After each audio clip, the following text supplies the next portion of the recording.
All right. So once again, we are here with PeppTV and opportunity to showcase another professional here in the city of Milwaukee, one of which I've been working with and have had the pleasure to have in my life, and his passion about his job and what he does and his vision. Without any further ado, I would like to introduce Luther. Luther, thank you so much for doing this for us. No problem, That's Pep. No nice. That's problem. It's nice. my Hey, pleasure. yeah, thank you, man. So if you would, could you give us your first and last name, please? Luther Hall. Okay, very good, very good. And Luther, you're from Milwaukee, city of Milwaukee. Yep. Okay, Yep. Born and raised. okay, Born and raised. that's excellent, man. And then here in the city of Milwaukee, what part of the city did you grow up? And where I'm still at. What's up?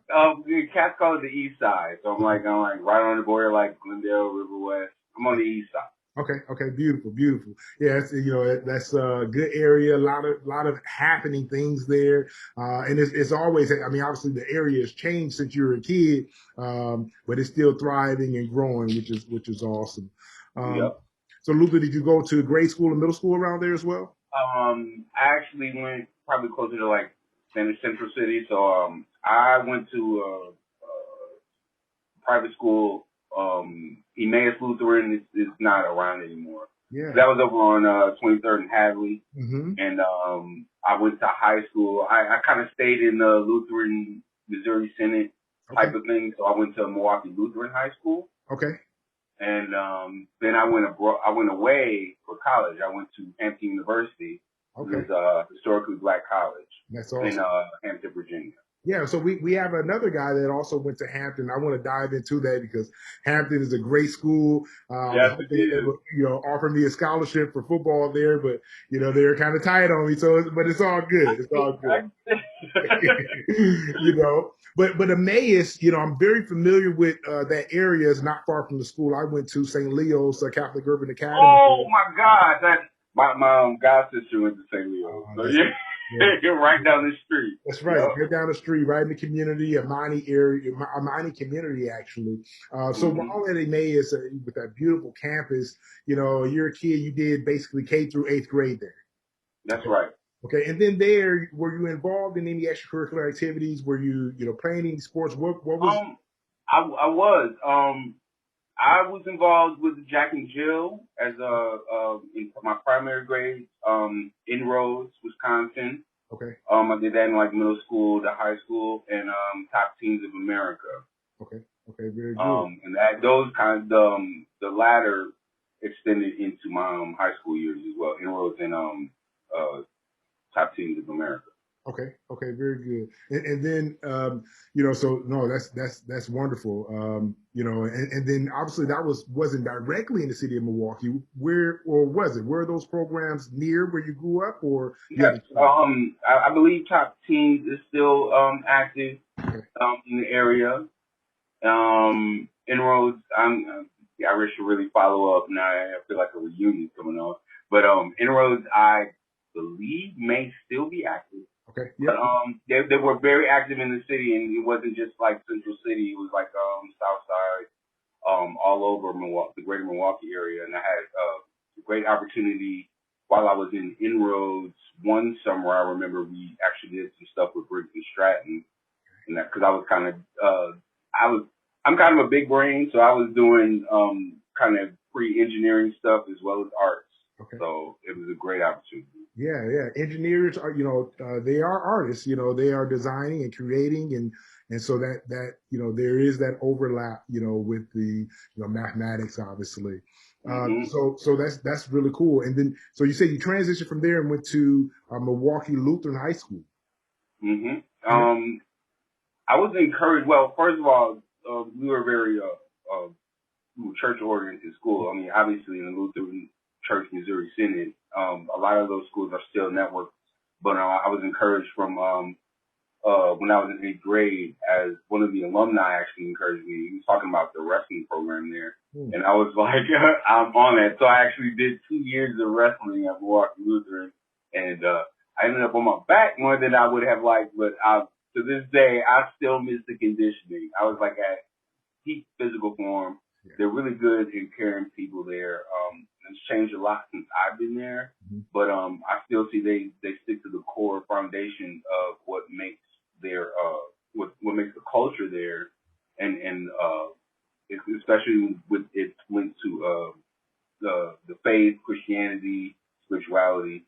They're still like really cool, grounded people, and they've just exploded in at least the past decade that I've seen, as far as getting quality youth from all over the area and being able to enrich their lives and help them to become better, developed, and more balanced members of society. Yeah, no doubt, no doubt. And this was a pretty diverse space too, Milwaukee Lutheran. Absolutely, absolutely. Well, a lot more now than when I went there, which is why I kind of give them even more credit now. I mean, it was people would say when I was growing up, Martin Luther was a white school, and but as far as you might try to knock that, but that's actually a pretty good thing because it will keep you able to be active and work with people of all different kinds of backgrounds and cultures.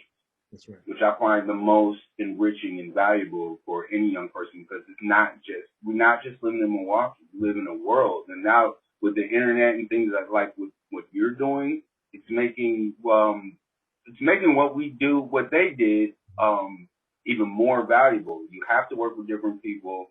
The internet is basically breaking down all kinds of barriers. Mm-hmm. So that was one of the most rewarding experiences I had, being able to deal with people of different cultures. So that's right. That's absolutely right. That's beautiful. That is beautiful, man. But I appreciate that, even you sharing that, and encourage more young people to be open to communicating with people that may not look like them, may not be from the same community. Be open to say hello. They may not respond. The people that you meet, whether they be black, white, green, or blue, Native American, African American, whatever they are, Caucasian, but making an effort goes a really long way, and don't give up. So that's, I appreciate that, and I know the people listening will as well. So at Milwaukee Lutheran, you really thrive there. It sounds like you made friends from all walks. I did okay. Okay, all right. It's okay. You made it. And we had another guy on, for an interview, Tim McMurtry, and he talked about he's one of the first to be a part of the 220 program where they go to suburban schools, et cetera. And he spoke of the the benefits of being exposed to all of these walks of life, like you talked about. While at Milwaukee Lutheran, what extracurricular activities were you involved in there? What else entertained your mind and your time outside? I did 2 years of wrestling. Okay. That's always great. Okay. But I also went to I did another year of set construction. Like I said, I like arts and crafts, and that actually opened me up to doing carpentry and woodworking. That's something, like, whenever I get an opportunity to learn about that stuff, like building and making things, I love doing that. So that actually was a great experience. Other than that, I was kind of a social butterfly. And that was pretty much my stint at Milwaukee Lutheran. No doubt. So that's good. Did you work at all while you're in high school? You have a job? I had a couple of jobs. Okay. It's Spectrum now, but when I was at Time Warner, when it was Time Warner Cable, I was an intern there for a couple of years. That's good. So I learned customer service. Mm-hmm. I got to learn how to fill out work orders. I was spending time with dispatch, and there was even an opportunity to actually go out with technicians in their training. So I've seen their technician training program, like climbing up poles and learning how to but back then in LA it was a little bit different, but the taps work. This was before fiber optics and stuff started. So I had a lot of exposure to the technology you take advantage of today, really at their birth and inception in the area. So pretty well rounded here. Yeah. No, that is really good, and that's a great job and career. To be an electrician, to work for We Energy, some of these major companies. These are things that aren't going away, and something that we need to get back into the process of doing that type of work. Because it's there, and we need people for that. Yep. After high school, you then went where? What was the next step for you? I went to Hampton University, and that's in Hampton, Virginia, and it's right not too far from Norfolk Air Force Base, which is kind of awesome because there are so many schools. That's like Maryland, that whole Maryland, Virginia, DC type of area. So there was like a bunch of different schools. So I got even more exposure to different kinds of people because there's a tendency when we're in the Midwest to kind of like stick to the Midwest. It's the big world out there. And I was a member. I'm a member. I played Phi Beta Sigma fraternity. Um, and I met a lot of good brothers I'm still great brothers with today. Phenomenal gentlemen, as well as other great Greek organizations.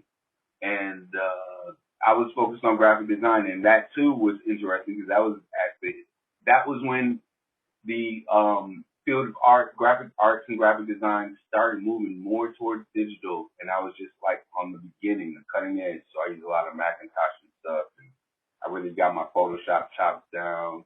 But I learned the finer arts, like I didn't know about lithography, which is basically printing off stone. I developed my painting there.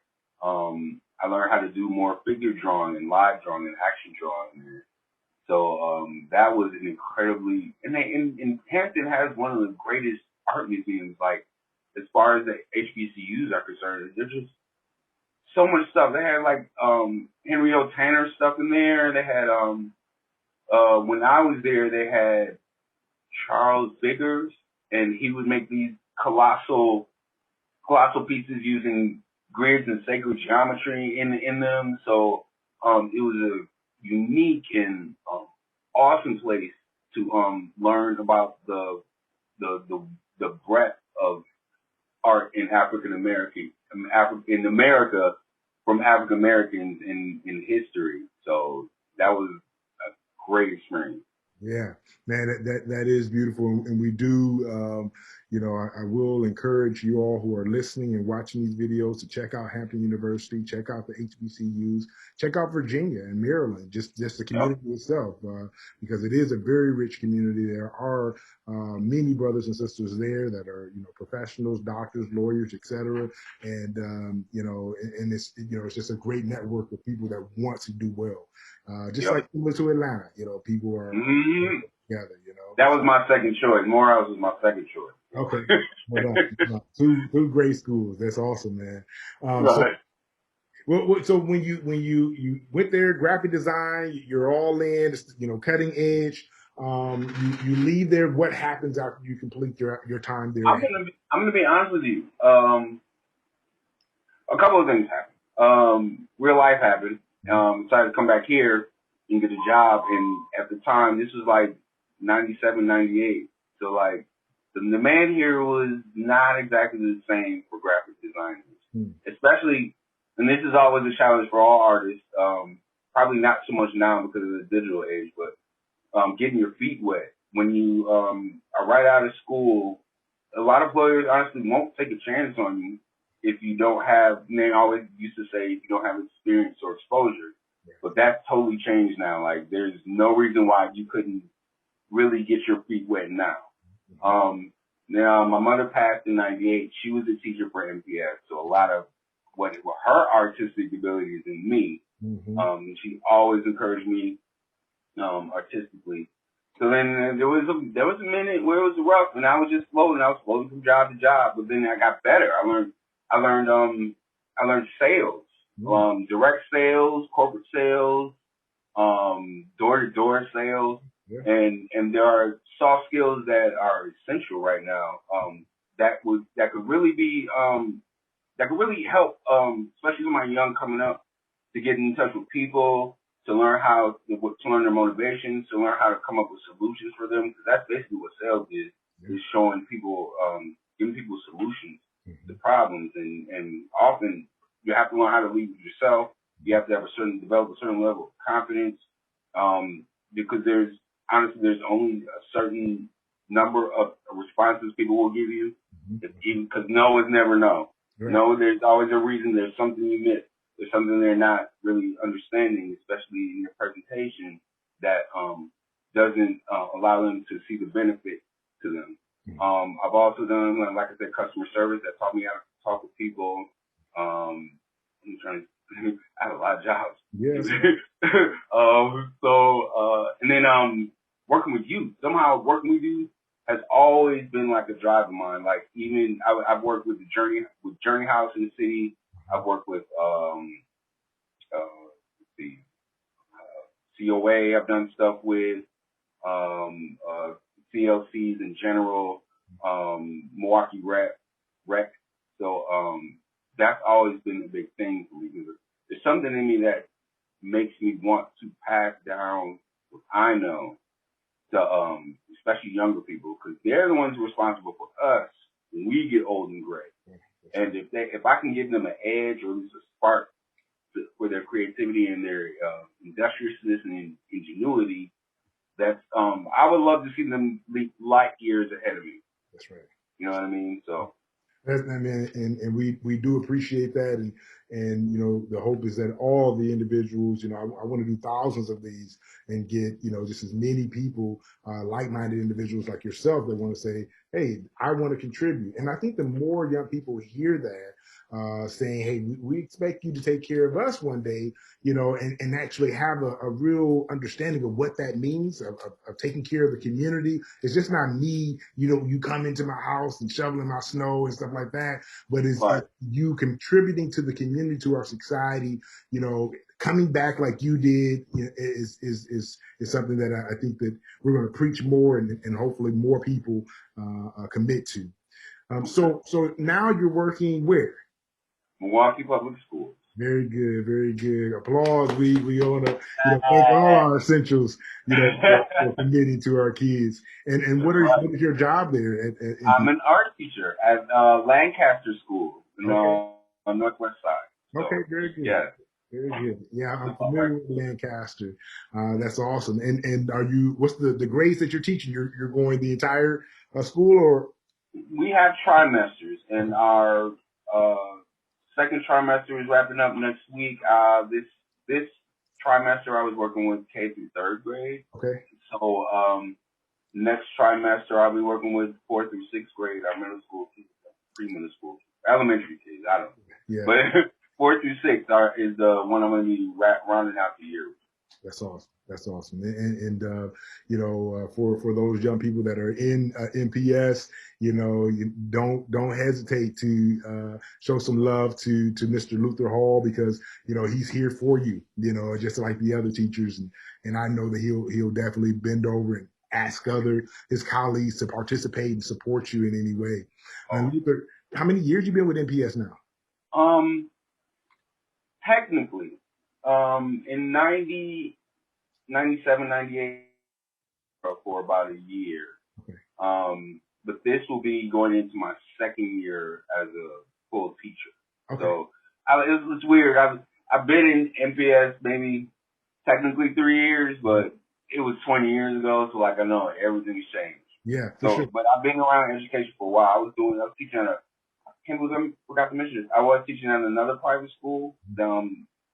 It's now the Howard Fuller School over in Capitol. Mm-hmm. I was teaching as a high school art teacher there for 5 years, and that was in mid 2000s, probably like 2008.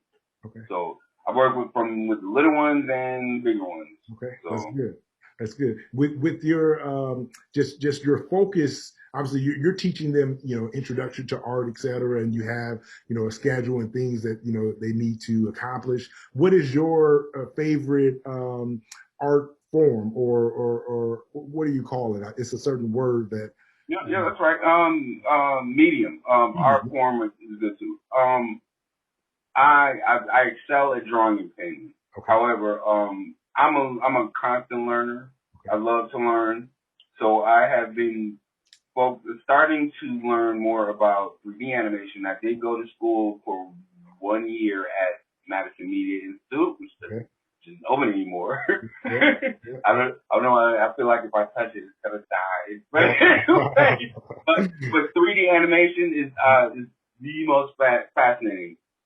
And 3D modeling particularly, because what I'm starting to do part-time as well, it's not just good for animation, it's also good for making 3D models. Mm-hmm. So I have a 3D printer that Okay. I have been trying to develop, like how to sculpt and draw and stuff using open source software like Blender, and to make my own models. Like I might want to make like an action figure. That's what I really want to do. Make Yeah, a for sure. figure into action figures. But eventually, what I'd like to do is, and then before I know you're gonna segue into like what I'd like to do. Yeah, it was I'd perfect. like to I'd actually like to start a factory Okay. doing 3D printing, but I Okay. want to print like prosthetics, Mm. um like arms and legs and stuff. Oh, wow. And I'd like to learn more about the kind of the biological 3D printing, just Mhm. so like, like making, I want to be able to make like a heart, Yo, wow. with someone's actual DNA and stuff. Like and because I love art and I love design, but I want something that's gonna last beyond me. I want Yes. to be able to create something that people can use and reuse. Mm-hmm. So that's why I'm kind of starting to lean more towards my mechanical inclinations now. That's what's up. So That's what's up. That's what's up. And you're Thomas Edison of the 21st century, you know. now I'm trying to be more like George Washington Carver, but Hey, I take it. you I know what take I'm it. saying? That's not even better. You're here Yeah, forever, man.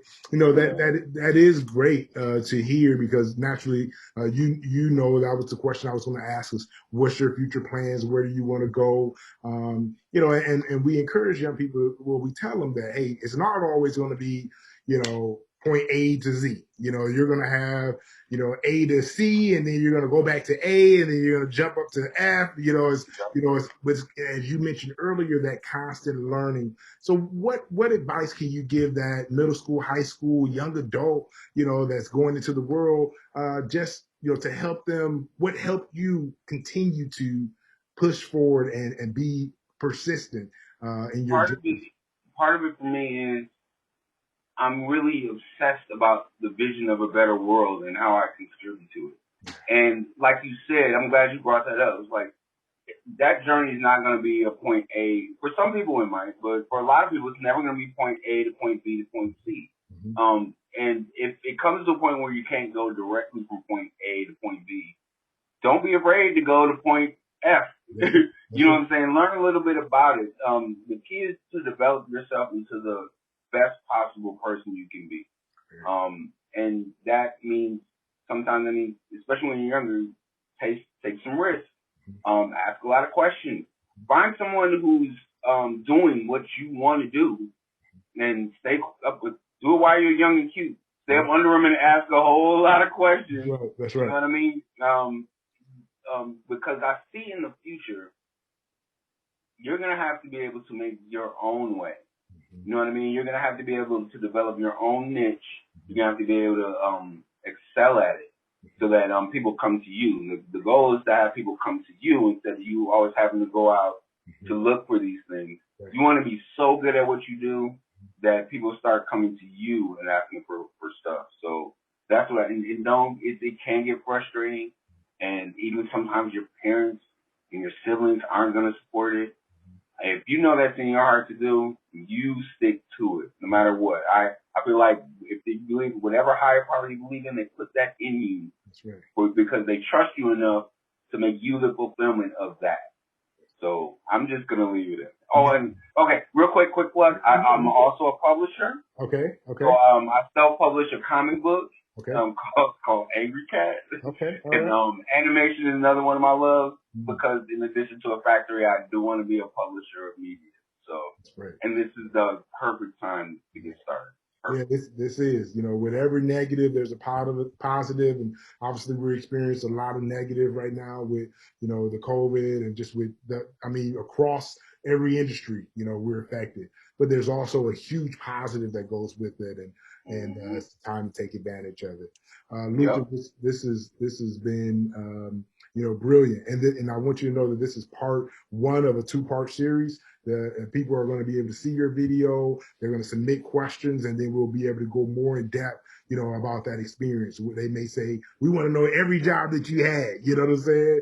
Oh man, I better start writing them. That's right. That's right. But and this is really good. Luther, if people want to get in contact with you, see your work, maybe contract you for some jobs, how can they reach out to you? The best way is email, and that's mrloo@gmail.com, MISTALOO. I'm free to answer any questions. If you want to see some of my work, I'm working on a page directly for my artwork, which is lwoarts.com. Mm-hmm. But in the meantime, I do have a portfolio of work on Angry Cat, spelled with a K.com. And you also see some of my animations. I got a motion comic. I've done some videos and my comic books, and I have merchandise as well. That's what's up, man. Well, please go out, support Mr. Hall and Luther. Like I said, this is part one of a two-part series for us. So I have a feeling we're going to see a lot more of you. And definitely check out Luther on the PeppTV page. He's going to be posting. We're working together to get some real art tutorials out for you all. So you can. Just gonna start with drawing, you guys. We're just start with basic drawing. That's right. That's right. That's right. It's got to start. That's the thing. Yeah, it does. It has to start. That's it. That's all me. I'll have problems. Hey, we're good. We're here, man. So thanks again. We appreciate you. God bless you, and looking forward to doing more work with you. No problem. Take it easy. You too. Thank you, my friend. Yep.